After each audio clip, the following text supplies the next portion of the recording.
북한에는 김정은의 머리만 전담하는 이발사가 있다고 합니다. 그는 매일같이 최고 지도자의 바로 옆에서 눈도 귀도 없는 척 살아야만 한다고 하죠. 오늘의 사연자분 또한 이발 중 우연히 남한과 관련된 충격적인 비밀을 듣게 되었고 가족까지 목숨을 걸고 탈북을 하게 되었다고 하는데요. 대체 무슨 일이 있었던 걸까요?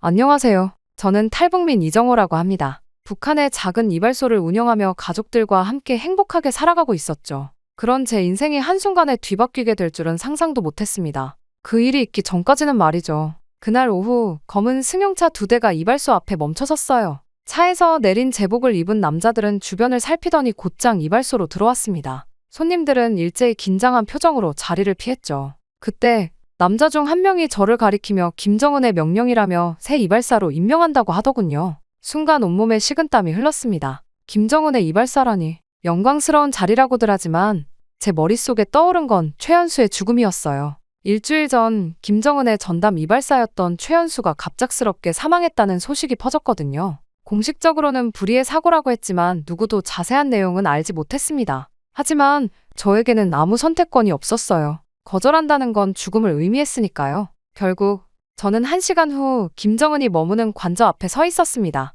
경비원들의 철저한 검문을 받은 뒤 안으로 들어가 넓은 방으로 안내받았어요. 그곳은 최고 지도자를 위한 개인 미용실이었습니다. 처음 보는 최신식 수입산 장비들이 갖춰져 있었죠. 저는 떨리는 손으로 도구들을 확인하며 기다렸습니다. 1시간이 지나고 드디어 김정은이 들어왔습니다. TV에서만 보던 그 사람이 실제로 눈앞에 있자 온몸이 굳어버렸어요. 김정은이 저를 향해 걸어왔습니다. 최연수가 죽었으니 제가 그 자리를 이어받게 됐다며 머리카락 하나라도 잘못 건드리면 어떻게 되는지 알 것이라는 위협적인 말에 온몸에 피가 얼어붙는 느낌이었어요. 첫 이발은 긴장의 연속이었어요. 가위를 들고 있는 손이 계속 떨렸죠. 한 번의 실수가 제 목숨을 앗아갈 수 있다는 생각에 온 신경이 곤두서 있었습니다. 다행히 김정은은 크게 불만 없이 이발을 마쳤어요. 앞으로 매주 화요일과 금요일에 오라는 지시를 남기고 떠났습니다. 그날 저녁, 제게 여전히 긴장한 채로 배정된 작은 방을 둘러보며 새 일터를 익히고 있었습니다. 그러다 문득 이전 이발사가 사용했던 서랍이 눈에 들어왔어요.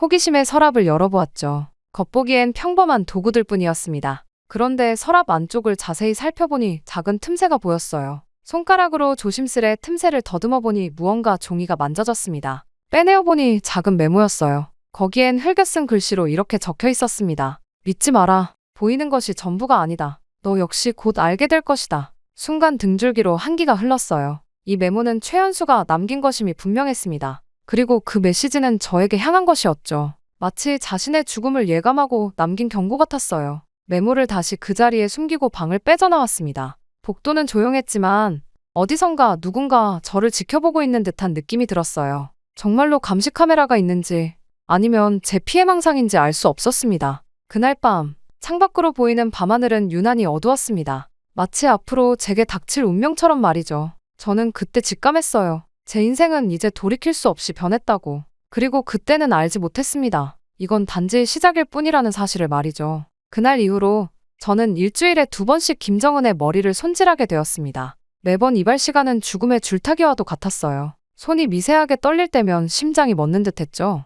하지만 그 긴장감 속에서도 저는 점차 중요한 사실을 깨달았습니다. 김정은과 주변 간부들은 제가 없는 사람처럼 여기며 그들만의 대화를 나눈다는 것이었어요. 그월께 한 달이 지났을 때였어요. 저는 관저 한쪽에 마련된 휴게실에서 다음 이발 준비를 하고 있었습니다. 문이 살짝 열린 채로 박광철과 다른 고위 간부가 복도를 지나가며 대화하는 소리가 들렸어요. 그들은 제가 있는 줄도 모른 채 이야기를 나누고 있었습니다. 최연수 사건은 완전히 마무리됐습니다. 가족들에게는 불의의 사고로 알려졌고요. 박광철의 목소리였어요. 장군님이 들으셨던 군사 정보가 외부로 새어나간 경로는 확실한가? 다른 간부가 물었습니다. 네, 최연수가 이발 중에 들었던 게 분명합니다. 다행히 빠르게 처리했습니다. 저는 그 자리에 얼어붙었어요. 전임 이발사였던 최연수의 불의의 사고가 실은 계획된 살인이었다는 사실이 드러난 순간이었습니다. 그들의 발소리가 멀어질 때까지 숨도 제대로 쉬지 못했어요. 저는 가위를 든 손에 힘이 빠졌지만 평정을 유지하기 위해 모든 노력을 다했어요. 머릿속에선 최연수가 남긴 메모가 맴돌았습니다. 그는 자신의 운명을 알고 있었던 거죠. 또 다른 날 김정은과 간부들은 정치범 수용소에 관한 내용을 논의했습니다. 수용소 확장 계획과 함께 반대파 숙청 명단이 오갔어요. 차갑게 인간의 생명을 논하는 그들의 태도에 속으로 치를 떨었습니다.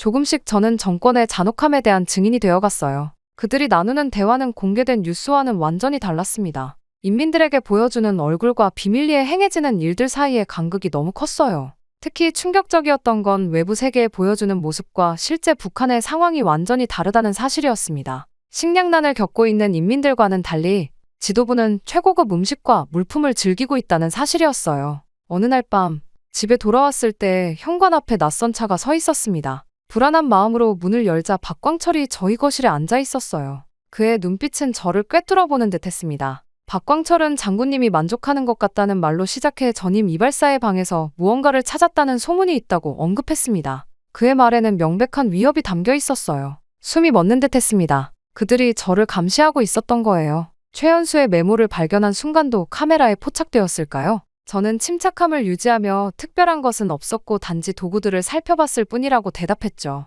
그렇게 3개월이 지났습니다. 저는 이제 김정은의 이발사로서 숙련되어 갔어요. 손은 더 이상 떨리지 않았고 표정은 항상 무표정을 유지했습니다. 하지만 내면은 날카로워졌죠. 주변에서 일어나는 모든 것에 예민하게 반응하면서도 절대 그런 기색을 보이지 않았어요. 그날은 평소와 달랐습니다. 이발 일정이 갑자기 취소됐다가 다시 잡혔어요. 관저에 도착했을 때 분위기가 심상치 않았습니다. 복도를 지나는 간부들의 발걸음이 분주했고 얼굴에는 긴장감이 역력했죠. 저는 평소처럼 미용실에 도구를 준비해두고 옆방에서 호출을 기다리고 있었어요. 문이 살짝 열려 있었는데 옆 회의실에서 소리가 들려왔습니다. 김정은과 고위 간부들의 목소리였어요. 저는 가만히 있었지만 그들의 대화 일부가 제 귀에 들어왔습니다. 38선 근처 배치는 완료됐습니까? 핵 위험만으로도 서울은 기습 공격의 성공률은 순간 제 온몸에 소름이 돋았어요. 단편적인 문장들이었지만 무언가 위험한 계획이 진행 중임이 분명했습니다.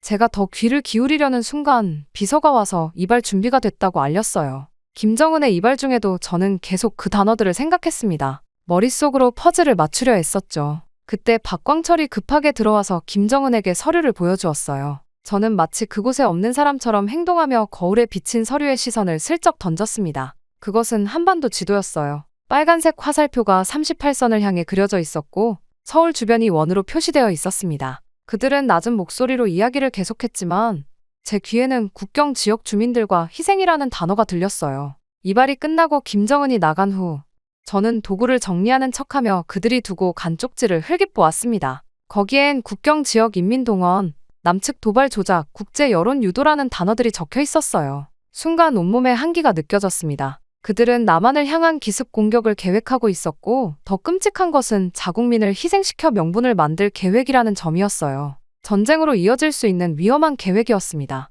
그날 저녁 관저를 나오는 길에 우연히 두 군 간부의 대화가 들렸어요. 그들은 저를 보지 못한 채 이야기를 나누고 있었습니다. 인민들이 어떻게 될지는 중요하지 않아. 장군님의 계획이 성공하는 게 중요하지. 그래도 너무 많은 희생이 조국을 위한 희생이다. 그 순간 전임 이발사 최연수의 메모가 떠올랐어요. 믿지 마라. 보이는 것이 전부가 아니다. 이것이었군요. 최연수도 이와 비슷한 계획을 듣고 충격을 받았을 겁니다. 그리고 그 결과는 죽음이었죠. 집으로 돌아가는 차 안에서 창밖을 바라보며 생각했어요. 길거리에 있는 사람들, 아이들을 데리고 다니는 순진한 인민들. 그들은 자신들이 어떤 위험에 처해 있는지 모른 채 살아가고 있었습니다. 그날 밤, 한지에는 제 안색이 좋지 않다며 걱정했습니다. 하지만 저는 아무것도 말할 수 없었어요. 이 비밀을 알고 있다는 것만으로도 저와 가족이 위험에 처할 수 있었으니까요. 잠을 이루지 못하고 뒤척이던 중 문득 최연수의 죽음이 머릿속을 스쳤습니다. 그도 이 계획을 알게 되어 제거된 것은 아닐까요? 저도 같은 운명이 기다리고 있는 건 아닐까요?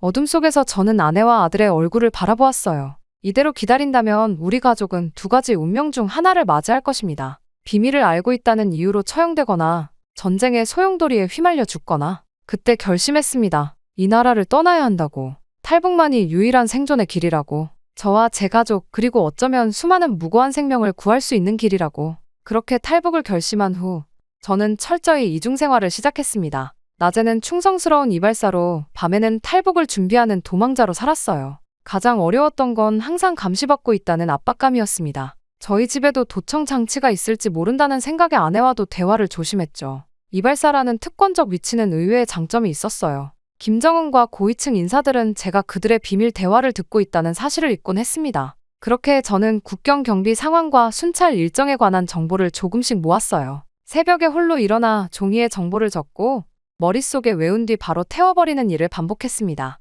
중국 국경으로 향하는 최적의 루트, 경비가 느슨한 시간대 뇌물로 살 수 있는 경비병의 정보까지 수집했어요. 돈을 모으는 일도 중요했습니다. 저는 김정은의 이발사라는 지위 덕에 일반 인민보다 넉넉한 임금을 받았지만 국경을 넘기엔 턱없이 부족했어요. 아내 한지에는 비밀리에 우리 집의 귀중품을 조금씩 팔았습니다. 의심을 피하기 위해 여러 달에 걸쳐 천천히 진행했죠. 함께 떠날 계획이었지만 3명이 동시에 사라지면 즉시 추적당할 것이 분명했어요. 그래서 저희는 철저한 계획이 필요했습니다. 밤마다 낮은 목소리로 탈북 경로와 시기를 상의했어요. 다 같이 가야 해요. 한지의 눈빛은 단호했습니다. 누구 하나 남겨두고 떠날 수는 없어요. 저도 동의했어요. 가족 중 누구라도 남겨두면 정치범 수용소로 끌려갈 게 분명했고 저희가 떠난 후 보복당할 수도 있었으니까요. 가족 모두가 함께 탈북하는 것만이 유일한 선택이었습니다. 탈북 방법을 고민하던 중 저는 우연한 기회를 얻었어요. 김정은이 함경북도 지역을 시찰할 계획이라는 정보를 들었습니다.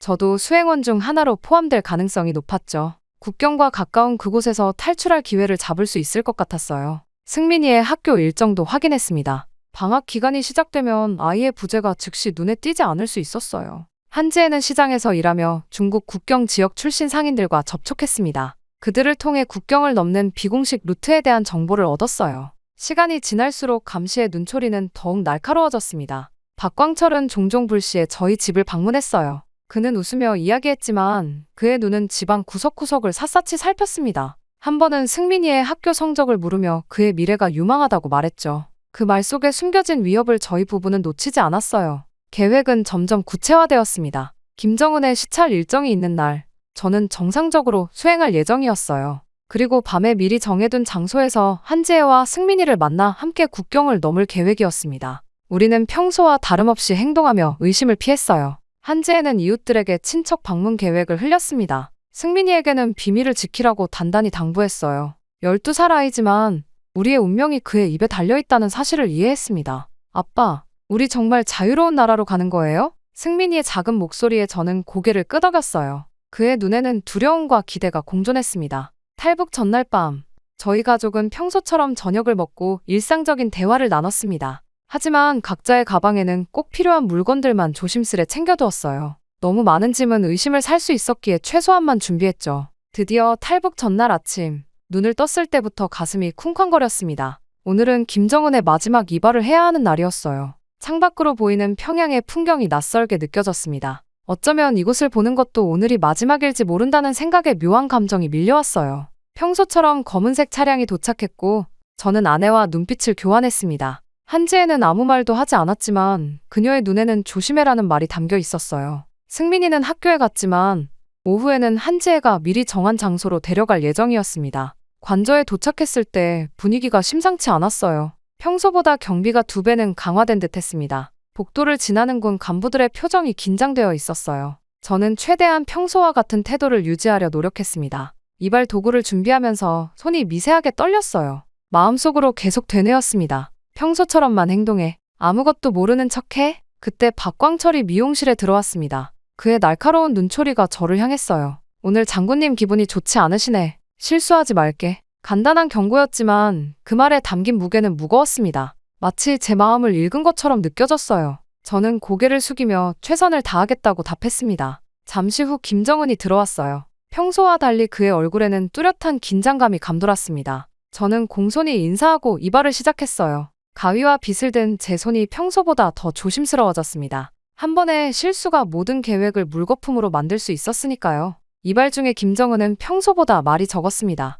가끔 박광철에게 짧은 질문을 던질 뿐이었어요. 저는 마치 그곳에 없는 사람처럼 행동하며 머리카락을 다듬었습니다. 귀는 그들의 대화에 집중했지만 눈은 오직 머리카락에만 향했어요. 국경 지역 경비 상황은 어떤가? 김정은의 갑작스러운 질문에 제 심장이 멎는 듯했습니다. 강화했습니다, 장군님. 특히 함경북도 지역은 3배로 경비를 늘렸습니다. 순간 다리에 힘이 빠졌어요. 우리가 탈북하려던 경로였습니다. 하지만 표정 하나 바꾸지 않고 계속 이발을 이어갔어요. 머릿속으로는 급하게 대안을 생각하기 시작했습니다. 김정은은 문득 거울을 통해 저를 바라보았어요. 우리의 눈이 마주쳤고 그 순간 제 온몸에 식은땀이 흘렀습니다. 그의 눈빛이 무언가 의심하는 듯했어요. 이정호, 요즘 집안에 무슨 일 있나?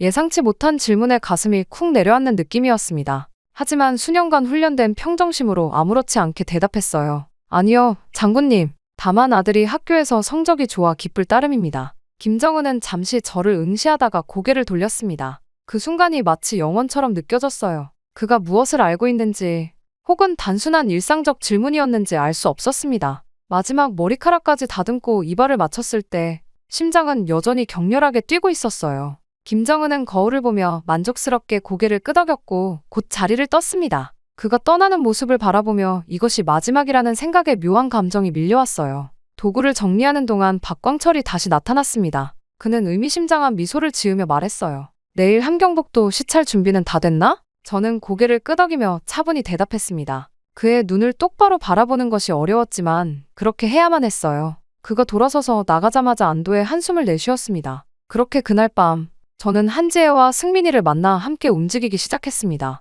시간은 자정을 막 넘긴 때였어요. 평양 외곽의 어두운 골목길을 따라 걸으며 미리 준비해둔 트럭이 있는 지점으로 향했습니다. 아이의 손을 꼭 잡은 아내의 얼굴에는 두려움과 결의가 공존했어요. 트럭 운전사는 제가 몇 달 동안 정보와 돈을 주고 매수한 사람이었습니다. 그는 우리를 국경 근처까지 실어다 주기로 했어요. 트럭 뒤편 화물칸에 숨어 함경북도를 향해 떠났습니다. 어둠 속에서 아내와 아들을 끌어안은 채 움직이는 트럭의 진동에 몸을 맡겼어요. 국경까지의 여정은 숨막히는 긴장의 연속이었습니다. 3번의 검문소를 통과할 때마다 숨을 죽였어요. 운전사의 증명서와 뇌물이 효과를 발휘해 별다른 검사 없이 통과할 수 있었습니다. 새벽녘, 우리는 국경과 가까운 숲에 도착했어요. 운전사는 더 이상 갈 수 없다며 우리를 내려주었습니다. 남은 길은 걸어서 가야 했어요. 승민이의 작은 손을 꼭 잡고 조심스레 숲속 길을 따라 이동했습니다. 갑자기 멀리서 개 짖는 소리와 함께 손전등 불빛이 보였어요. 국경 수비대였습니다. 우리는 급히 숲속 깊은 곳으로 몸을 숨겼습니다. 승민이가 무서움에 떨자 한지혜가 그의 입을 손으로 가렸어요. 순찰대가 지나갈 때까지 숨도 제대로 쉬지 못했습니다. 마침내 두만강이 보였어요. 차가운 물살이 달빛에 반짝였습니다. 우리 앞에 놓인 마지막 장벽이었죠. 미리 준비해둔 간이 뗏목을 물에 띄웠어요. 승민이를 가운데 두고 한지혜와 함께 필사적으로 노를 저었습니다. 강 중간쯤 왔을 때였습니다. 멀리서 경적 소리와 함께 수색등이 우리를 향해 비춰졌어요. 발각된 것입니다. 총성이 울렸고 물 위로 총알이 튀었습니다. 아내가 승민이를 자신의 몸으로 감쌌어요. 저는 마지막 힘을 다해 노를 저었습니다. 중국 땅에 도착한 후에도 우리의 여정은 끝나지 않았습니다. 중국에서도 발견되면 북한으로 송환될 위험이 컸어요. 미리 연락해둔 브로커의 도움으로 우리는 밤만 이용해 이동했습니다. 낮에는 창고나 폐가에 숨어 지냈어요. 중국 남부에 도착하는 데만 보름이 걸렸습니다. 그곳에서 우리는 라오스 국경을 향했어요. 산악지대를 통과하는 것은 험난했지만 자유를 향한 갈망이 우리를 움직이게 했습니다. 승민이는 한 번도 불평하지 않았어요. 12살 눈에는 이미 어른의 결의가 담겨 있었습니다. 라오스 국경을 넘은 후에도 위험은 계속됐어요. 현지 경찰에게 발각될까 두려웠지만 다행히 국경지대 마을 사람들의 도움을 받을 수 있었습니다. 그들은 우리 같은 탈북자들을 본 적이 있었고 동정심을 보여주었어요. 라오스를 관통해 태국 국경에 도착하기까지 또 일주일이 걸렸습니다. 체력은 한계에 달했지만 자유가 눈앞에 있다는 생각에 포기할 수 없었어요. 마침내 태국 국경을 넘어 첫 번째 마을에 도착했을 때 저희 가족은 서로를 끌어안고 눈물을 흘렸습니다. 이제 괜찮아요. 우리 해냈어요. 한지혜의 말에 저도 고개를 끄덕였습니다. 태국에서 우리는 현지 경찰에 자수했어요. 탈북자로서 한국 대사관에 도움을 요청하기 위해서였습니다. 경찰서에서 보낸 며칠은 불안했지만 곧 한국 대사관 직원이 찾아왔습니다. 그들은 우리가 한국으로 갈 수 있도록 도와주겠다고 약속했어요. 그렇게 태국에서 한 달을 보낸 후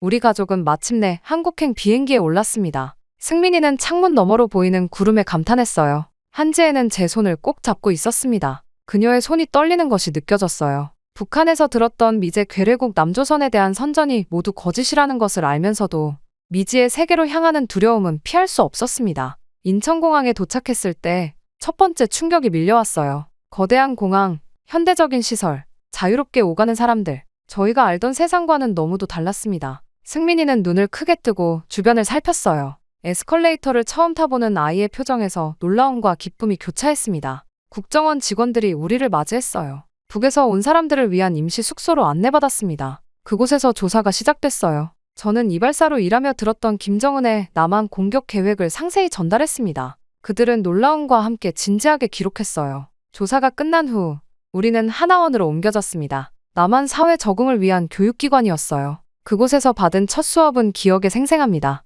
선생님이 세계 지도를 펼쳐 보였어요. 북한이 세계에서 가장 가난한 나라 중 하나라는 사실, 그리고 한국이 세계 10위권의 경제대국이라는 현실. 거짓말이에요. 승민이가 작게 중얼거렸습니다. 북한에서 우리는 사회주의 낙원에 살고 있다고 배웠으니까요. 하지만 증거는 명백했어요. 통계, 사진, 영상. 우리가 평생 믿어온 것들이 무너져 내렸습니다. 밤에는 종종 악몽에 시달렸어요. 북한에 두고 온 친척들의 얼굴, 우리를 쫓던 국경 수비대의 총소리. 한지에도 비슷한 경험을 했습니다. 우리는 서로를 위로하며 새로운 현실에 적응해 나갔어요. 하나원에서의 3개월은 문화적 충격의 연속이었습니다. 인터넷, 자유로운 언론, 선거제도. 북한에서는 상상도 할 수 없었던 것들이었어요. 승민이는 어른보다 빠르게 적응했습니다. 컴퓨터를 배우는 속도가 놀라울 정도였어요. 가장 큰 충격은 슈퍼마켓을 처음 방문했을 때였습니다. 식품이 가득한 선반들, 다양한 과일과 채소들. 북한에서는 김정은과 고위 간부들만 누릴 수 있는 풍요로움이 여기선 일상이었어요.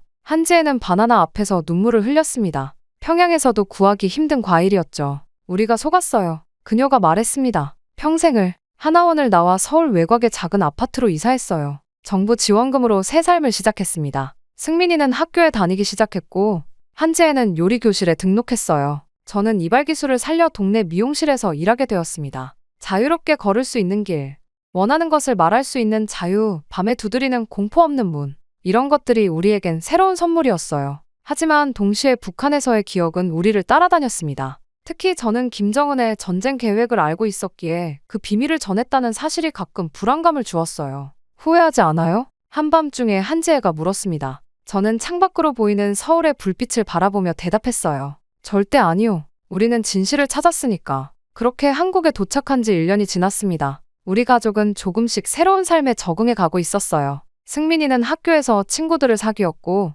한지혜는 작은 분식점에서 일을 시작했습니다. 저는 동네 미용실에서 이발사로 일하며 안정을 찾아가고 있었어요. 그러던 어느 날 국정원에서 연락이 왔습니다. 북한 관련 정보를 추가로 확인하고 싶다는 내용이었어요. 저는 조용한 사무실에서 다시 한번 제가 알고 있는 정보를 나눴습니다. 하지만 가장 중요한 비밀 하나는 아직 말하지 않았어요. 이정호 씨, 혹시 더 기억나는 정보가 있으신가요? 아무리 사소한 것이라도 도움이 될 수 있습니다. 담당 요원의 질문에 저는 잠시 망설였습니다. 이발하는 동안 우연히 발견했던, 말하기에는 너무 위험했던 그 진실을 공개할 때가 온 것일까요? 한 가지가 있습니다만 증거는 없어요. 그리고 저는 처음으로 제 입으로 그 비밀을 말했습니다. 김정은은 진짜가 아닙니다. 제가 이발하던 그 사람은 대역이었어요. 담당자의 표정이 굳어졌습니다. 그는 자세한 설명을 요구했어요. 저는 이발사로서 관찰했던 김정은의 두피에 있는 희미한 수술 흔적, 시간이 지나면서 발견한 작은 차이점들, 그리고 고위 간부들의 수상한 행동들을 설명했습니다.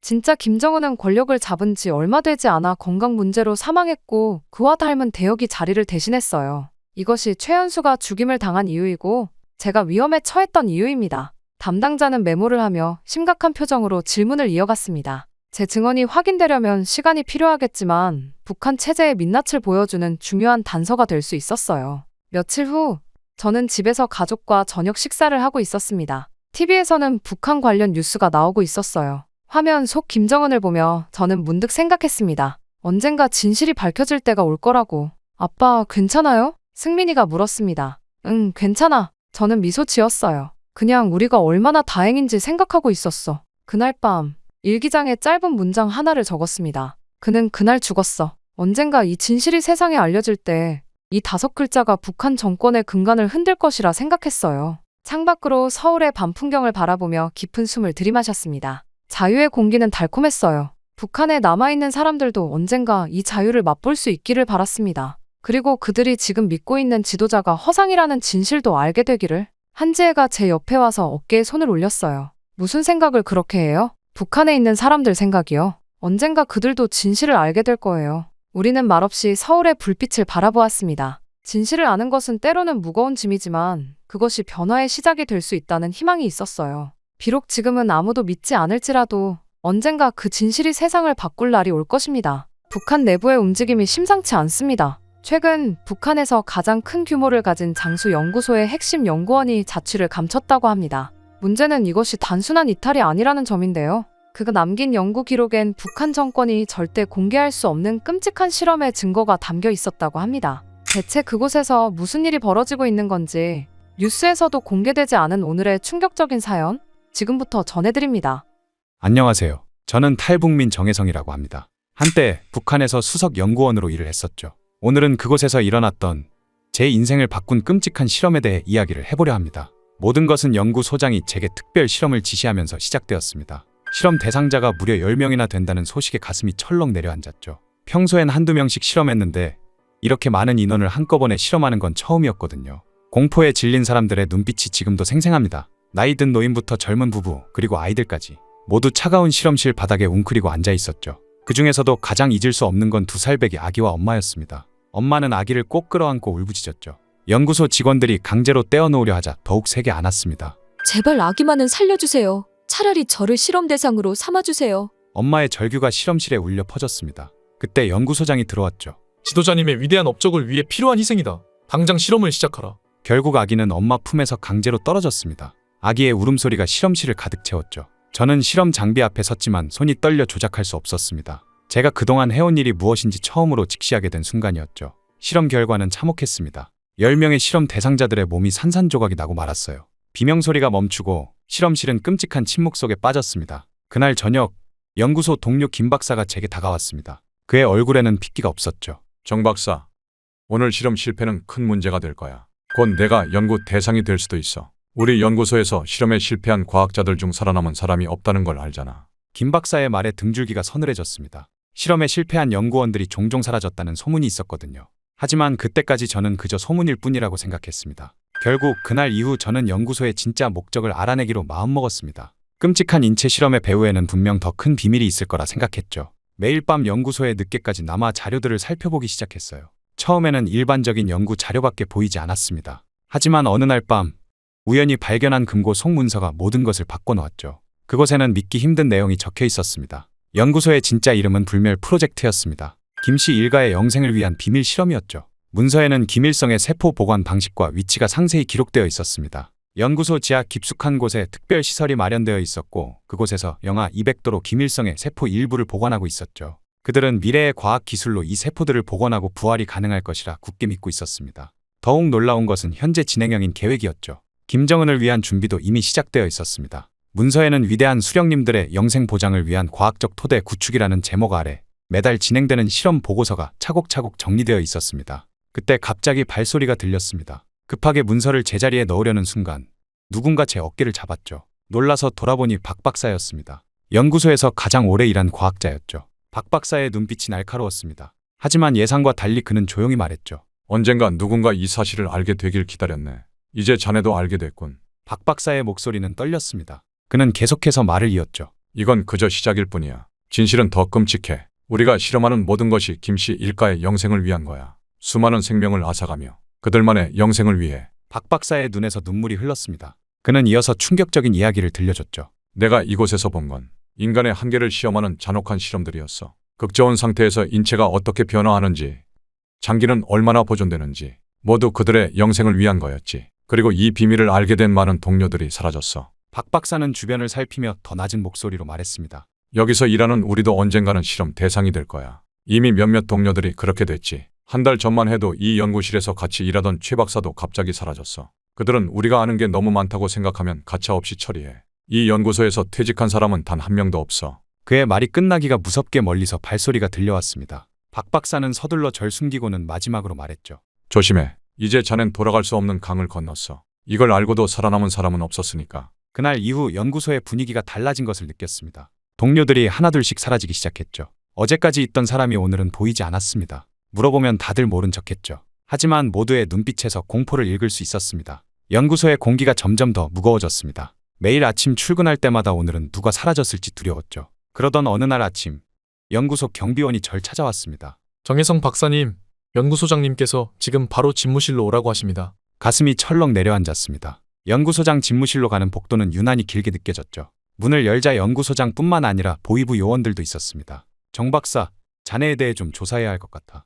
연구소장의 차가운 목소리가 귓가에 맴돌았습니다. 보이부 요원 중 한 명이 서류 뭉치를 꺼내더니 신문을 시작했죠. 최근 연구소 내부 자료가 외부로 유출될 가능성이 있다는 제보가 있었다. 상부에서 모든 연구원들을 감찰하라는 지시가 내려왔다. 저는 침착하게 고개를 저었습니다. 하지만 식은땀이 등줄기를 타고 흘러내렸죠. 그들은 계속해서 질문을 이어갔습니다. 자네가 최근 야근이 많아졌다는데 무슨 일로 늦게까지 남아있었지? 추가 실험 데이터를 정리하느라 그랬습니다. 제 목소리가 떨리지 않도록 최선을 다했습니다. 그때 옆에 있던 다른 보위부 요원이 서류를 보며 말했죠. 김창호 박사와 이민석 박사도 의심 대상입니다. 그들은 제 동료였습니다. 둘 다 양심적이고 성실한 과학자였죠. 하지만 다음 날 그들은 출근하지 않았습니다. 동료 2명이 갑자기 숙청된 것입니다. 아무도 그들이 어디로 갔는지 말하지 않았죠. 다만 연구소 전체에 공포가 퍼져나갔습니다. 일주일 후 연구소장이 절 다시 불렀습니다. 이번에는 보위부 요원들이 없었죠. 대신 그의 책상 위에는 한 장의 서류가 놓여 있었습니다. 이건 충성서약서일세. 서명하면 모든 게 해결될 거야.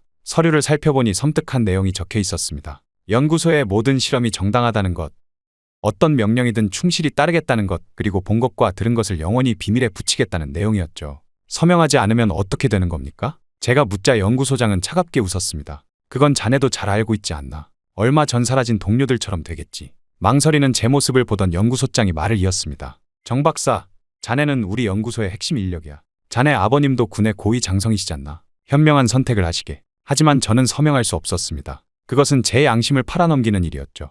연구소장의 얼굴이 순식간에 차가워졌습니다. 그렇다면 할 수 없군. 나가보게. 사무실을 나서는 순간 이전에 같이 일하던 박민철 박사가 제 팔을 잡아 끌었습니다. 그는 아무도 없는 구석으로 저를 데려가 속삭였죠. 너도 제거될 가능성이 크다. 기회가 있을 때 빨리 도망가야 해. 박 박사의 얼굴은 공포로 가득했습니다. 그의 말이 끝나기도 전에 누군가의 발소리가 들려왔고 그는 재빨리 사라졌죠. 그날 밤 저는 창문 너머로 연구소를 감시하는 보위부 요원들을 발견했습니다. 이제 제 목숨이 위험하다는 걸 직감적으로 알 수 있었죠. 더 이상 망설일 시간이 없었습니다. 숙청될 위기에 처한 저는 탈출을 결심했지만 어떻게 해야 할지 막막했습니다. 숙청될 위기에 처한 저는 그날 밤도 잠을 이루지 못했습니다. 비가 내리는 창밖을 바라보며 생각했죠. 이제 제게 남은 선택지는 하나뿐이었습니다. 살아남으려면 탈북밖에 없었죠. 남한으로 가야 했습니다. 그곳만이 제가 새로운 삶을 시작할 수 있는 유일한 곳이었죠. 하지만 직접 군사분 계선을 넘는 것은 불가능했습니다. 유일한 방법은 중국을 통해 우회하는 것이었죠. 창밖을 바라보며 어릴 적 아버지의 말씀이 떠올랐습니다. 군 고위 장성이었던 아버지는 늘 말씀하셨죠. 위기의 순간에는 빠른 결단이 생명을 구한다고. 이제 그 말씀의 의미를 진정으로 이해하게 됐습니다. 탈북을 결심하자 이상하게도 마음이 차분해졌습니다. 하지만 어떻게 나갈 것인가가 문제였죠. 국경은 철저하게 감시되고 있었고 일반적인 방법으로는 불가능했습니다. 게다가 저는 특별 감시 대상이었죠. 책상에 앉아 연구소의 서류들을 뒤적이다가 한 장의 문서를 발견했습니다. 그것은 국제학술 교류 관련 문서였죠. 연구소는 중국과 간간히 교류를 하고 있었고 특히 단둥 지역의 연구소들과 협력 관계를 맺고 있었습니다. 그때 번뜩 아이디어가 떠올랐습니다. 국제무역 관련 출장이라면 가능할지도 모른다는 생각이 들었죠. 연구소가 중국에서 실험 장비를 수입하는 일이 종종 있었고 그때마다 검수를 위해 연구원들이 출장을 가곤 했습니다. 계획을 세우기 시작했습니다. 우선 연구소의 무역 관련 서류들을 면밀히 검토했죠. 다행히 제가 맡고 있던 프로젝트에 새로운 장비가 필요한 상황이었습니다. 이를 근거로 출장을 신청할 수 있었죠. 하지만 위험이 도사리고 있었습니다. 출장 신청을 하는 순간부터 더욱 강력한 감시를 받을 것이 분명했죠. 게다가 제 가족들은 어떻게 될지도 걱정됐습니다. 북한에서는 한 사람이 탈북하면 가족 모두가 정치범 수용소로 끌려가는 일이 비일비재했죠. 그러던 중 우연히 연구소 문서고에서 오래된 기록을 발견했습니다. 과거 중국 출장 중 사라진 과학자들의 기록이었죠. 놀랍게도 그들의 가족들은 별다른 처벌을 받지 않았습니다. 아마도 연구소의 비밀이 외부로 새어나가는 것을 두려워했기 때문일 겁니다. 이 사실은 제게 큰 위안이 됐습니다. 부모님은 각자의 위치에서 나라의 중요한 역할을 맡고 계셨고 그것이 오히려 그분들을 보호하는 방패가 될 수 있었죠. 출장 계획서를 작성하기 시작했습니다. 단둥에 있는 의료 장비 제조사와의 미팅을 핑계로 삼았죠. 실험실에 필요한 새로운 냉동 장치의 검수가 목적이라고 썼습니다. 모든 것이 자연스러워 보여야 했죠. 며칠 밤을 새워 서류를 완벽하게 준비했습니다. 이전 출장자들의 보고서를 참고해 한자도 틀리지 않게 작성했죠. 출장 일정, 미팅 계획, 숙소 예약까지 모든 것을 꼼꼼하게 준비했습니다. 마지막으로 한 가지 더 준비한 것이 있었습니다. 제가 알고 있는 연구소의 비밀 자료를 정리했죠. 이것은 제가 살아남을 수 있는 유일한 보험이었습니다. 만약 제가 붙잡히더라도 이 정보가 외부로 유출될 수 있다는 사실을 그들이 두려워하게 만들어야 했죠. 이제 모든 준비가 끝났습니다. 출장 신청서를 제출하면서 제 심장은 터질 듯이 뛰었습니다. 이것이 제 인생의 마지막 기회가 될 것이라는 걸 알았죠. 성공하면 자유를 얻지만 실패하면 죽음이 기다리고 있었습니다. 단둥으로 향하는 길, 제 옆자리에는 감시원이 앉아 있었습니다. 그는 평범한 무역 대표로 위장하고 있었지만 눈빛만 봐도 보위부 요원이라는 것을 알 수 있었죠. 제 가방 안에는 완벽하게 준비한 서류들이 들어 있었습니다. 국경에 도착했을 때 제 심장은 거의 멈출 것 같았습니다. 하지만 다행히도 서류들은 완벽했죠. 검문을 무사히 통과하고 중국 땅을 밟는 순간 가슴 한켠에서 작은 희망이 피어올랐습니다. 단둥에 도착하자마자 미리 연락해둔 브로커를 만났습니다. 그는 많은 탈북자들을 남한으로 안내했다고 했죠. 저는 그에게 거액의 돈을 건넸고 그는 안전한 탈출 경로를 약속했습니다. 하지만 그날 밤 제 방에서 브로커의 전화통화를 우연히 엿듣게 됐습니다. 그는 북한 보위부와 통화하고 있었죠. 네, 정혜성 박사가 맞습니다. 지금 단둥 서부 호텔에 머물고 있습니다. 방 번호는 428호고요. 연구소 기밀문서도 가지고 있다고 합니다. 순간 온몸에 피가 얼어붙는 것 같았습니다. 이것은 단순한 체포가 아닌 즉각적인 처형으로 이어질 수 있는 상황이었죠. 연구소의 기밀을 아는 사람이 탈북을 시도했다는 사실은 북한 정권이 절대로 용납할 수 없는 일이었습니다. 창문 밖을 내다보니 이미 호텔 주변에 검은 옷을 입은 사람들이 배치되어 있었습니다. 보위부 요원들이었죠. 그들은 제가 도망갈 만한 모든 경로를 차단하고 있었습니다. 이제 제게 남은 것은 단 2가지, 죽음 아니면 탈출뿐이었습니다. 숨통이 조여오는 것 같았습니다. 방 안을 빠르게 살폈지만 도망칠 만한 길은 보이지 않았죠. 창문으로 뛰어내리기에는 너무 높았고 복도에는 이미 무거운 발소리가 들리기 시작했습니다. 이제 정말 죽었구나 싶었습니다. 그때 화장실 환풍구가 눈에 들어왔습니다. 다행히 제가 마른 체형이었기에 간신히 들어갈 수 있을 것 같았죠. 주저할 시간이 없었습니다. 죽어도 그들 손에 죽고 싶지는 않았습니다. 환풍구 커버를 열고 안으로 기어 들어갔습니다. 제가 환풍구로 들어간 직후 방문이 거칠게 열리는 소리가 들렸습니다. 숨소리도 내지 못한 채 좁은 환풍구 안에서 꼼짝없이 기다려야 했죠. 방 안을 뒤지는 소리, 화가 난 고함 소리가 들렸습니다. 1시간쯤 지났을까 환풍구를 따라 옆 건물 쪽으로 조금씩 이동했습니다. 손바닥과 무릎이 찢어질 것 같은 고통을 참으며 주방 환풍구로 연결된 통로를 통해 호텔 뒷마당으로 빠져나올 수 있었죠. 하지만 그곳에도 보위부 요원들이 있었습니다. 완전히 포위된 상황에서 절망감이 밀려왔습니다. 이대로 잡히면 끔찍한 고문을 당하다 처형될 것이 뻔했죠. 그때 누군가가 제 어깨를 툭 쳤습니다. 깜짝 놀라 뒤를 돌아보니 한 중국인 주방장이었습니다. 당신이 탈북하려는 사람이죠? 우리는 북한 인권단체입니다. 따라오세요. 기적이었습니다. 주방장은 저를 주방 냉동실로 데려갔고 그곳에 비밀 통로를 통해 지하 주차장으로 안내했습니다. 주차장에는 미리 준비된 차량이 대기하고 있었죠. 빨리 타세요. 여기서 더 지체하면 위험합니다. 차에 올라타자마자 운전자는 엑셀을 밟았습니다. 우리는 단둥 시내를 빠져나가기 시작했죠. 백미러로 보이는 검은 차들이 우리를 쫓아오고 있었습니다. 이제 진정한 의미의 생존 게임이 시작된 것입니다. 우리를 쫓는 검은색 차량들과의 추격전은 밤새도록 계속됐습니다. 단둥의 밤거리를 질주하는 동안 저는 계속해서 뒤를 돌아보며 그들이 가까워지고 있는지 확인했죠. 운전하던 활동가는 골목길과 이면도로를 능숙하게 빠져나갔습니다. 이제 곧 안전가옥에 도착합니다. 거기서 다음 이동 계획을 세울 거예요.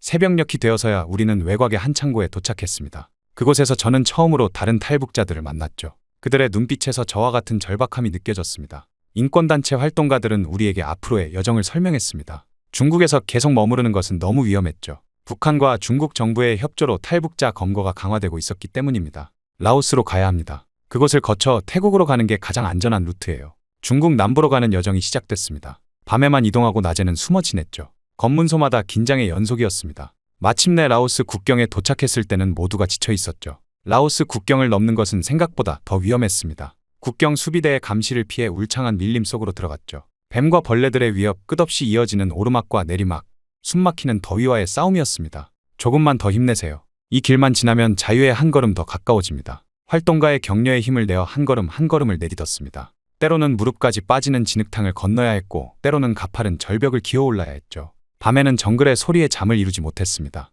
열흘간의 고된 여정 끝에 우리는 마침내 태국 국경에 도착했습니다. 활동가들은 마지막 지시를 내렸죠. 이제 여러분은 태국 경찰에 자진 체포되셔야 합니다. 이것이 가장 안전한 방법입니다. 난민 신청을 하면 한국 대사관으로 인계될 겁니다. 저희 일행은 계획대로 태국 경찰서를 찾아갔습니다. 경찰은 우리를 불법 입국자로 체포했고 방콕 외곽의 구금시설로 이송됐죠. 차가운 감방에서의 시간은 길었지만 이제 곧 자유의 땅으로 갈 수 있다는 희망이 있었습니다. 구금시설에서 보낸 일주일 후 한국 대사관 관계자들이 찾아왔습니다. 그들은 제 신원을 확인하고 탈북자 지위를 인정했죠. 축하드립니다. 곧 한국행 비행기에 오르실 수 있습니다. 대사관 직원의 말에 눈물이 흘렀습니다. 마침내 자유를 향한 긴 여정이 끝나가고 있었죠. 비행기에 오르기 전 이 목숨을 건 탈출 과정에서 도움을 준 모든 분들에 대한 감사함이 가슴속에서 올라왔습니다. 그리고 비행기가 인천공항을 향해 이륙했습니다. 창밖으로 보이는 구름을 바라보며 생각했죠. 이제 정말 새로운 삶이 시작된다는 것을. 자유의 땅, 대한민국으로 향하는 비행기 안에서 저는 마침내 깊은 숨을 내쉴 수 있었습니다.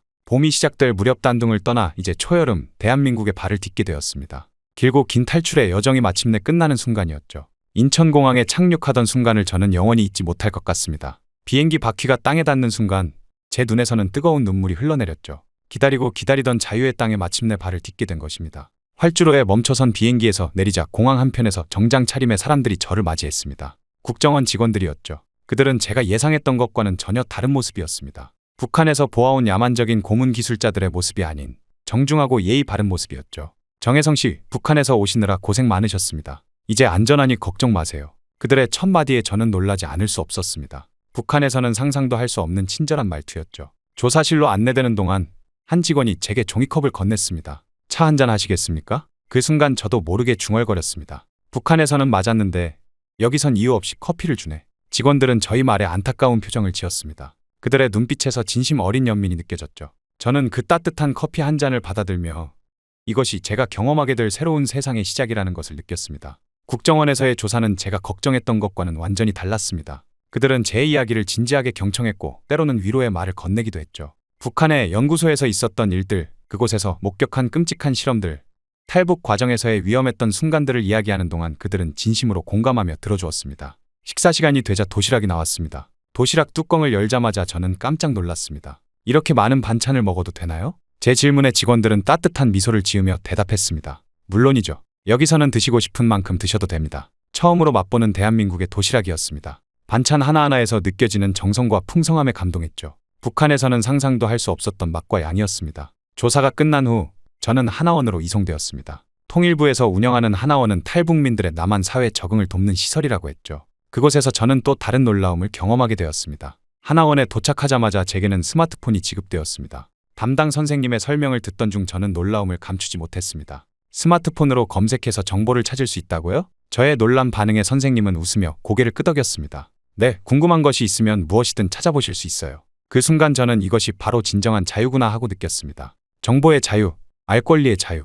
북한에서는 상상조차 할 수 없었던 자유가 이곳에는 당연하게 존재했죠. 하나원에서의 생활은 매일이 새로운 충격의 연속이었습니다. 마트에 가서 장보기 실습을 할 때는 진열대에 가득한 상품들을 보고 한참을 서 있었죠. 지하철을 처음 타보던 날에는 무인 발권기 앞에서 한참을 헤맸습니다. 매일 새로운 것을 배우고 경험하고 놀라움을 느끼는 시간이었습니다. 교육 과정 중 가장 감동적인 순간은 대한민국 국민이 된다는 사실을 실감했을 때였습니다. 주민등록증을 받아들던 그 순간 저는 또다시 눈물을 참을 수 없었죠. 이제 저는 더 이상 도망자가 아닌 당당한 대한민국의 국민이 된 것입니다. 축하합니다. 이제 당신은 대한민국 국민입니다. 그 말을 들었을 때의 벅찬 감동은 평생 잊지 못할 것 같습니다. 탈북을 결심했을 때는 상상조차 할 수 없었던 순간이었죠. 자유와 인권이 보장되는 나라의 국민이 된다는 것, 그것은 제게 새로운 삶의 시작을 의미했습니다. 대한민국 국민이 되었지만 진짜 새로운 삶은 그때부터 시작이었습니다. 하나원에서 배웠던 것들을 실제로 경험하는 것은 전혀 다른 차원의 일이었죠. 제가 첫 월급을 받아 혼자 지하철을 타고 나섰을 때의 일은 아직도 생생합니다. 지하철역에 들어서자 온갖 안내 표지판이 저를 혼란스럽게 했습니다. 어디로 가야 할지 몰라 서성이고 있을 때 한 고등학생이 다가와 물었죠. 어디 가시려고 하세요? 제가 도와드릴까요? 그 순간 또다시 놀라움을 느꼈습니다. 북한에서는 상상도 할 수 없는 일이었죠. 낯선 사람에게 친절을 베푸는 것이 이곳에서는 너무나 자연스러웠습니다. 처음으로 대형마트에 갔을 때의 충격은 더욱 컸습니다. 형형색 색의 상품들이 가득한 진열대 앞에서 한참을 멍하니 서 있었죠. 북한에서는 장마당에서 몰래 물건을 사야 했는데 이곳에서는 누구나 자유롭게 원하는 것을 살 수 있었습니다. 이 많은 물건들이 정말 모두 살 수 있는 건가요? 옆에서 마트 직원이 미소를 지으며 대답했습니다. 네, 원하시는 걸 마음껏 고르시면 됩니다. 하지만 가장 큰 충격은 텔레비전을 보면서 왔습니다. 어느 날 저녁 뉴스에서 대통령을 비판하는 내용이 나왔죠. 저는 순간 채널을 돌렸습니다. 북한에서는 상상도 할 수 없는 일이었으니까요. 하지만 다른 채널에서도 또 다른 채널에서도 자유롭게 정부를 비판하고 있었습니다. 그제서야 깨달았죠. 이곳에서는 그 누구도 자신의 생각을 말하는 것을 두려워하지 않는다는 것을.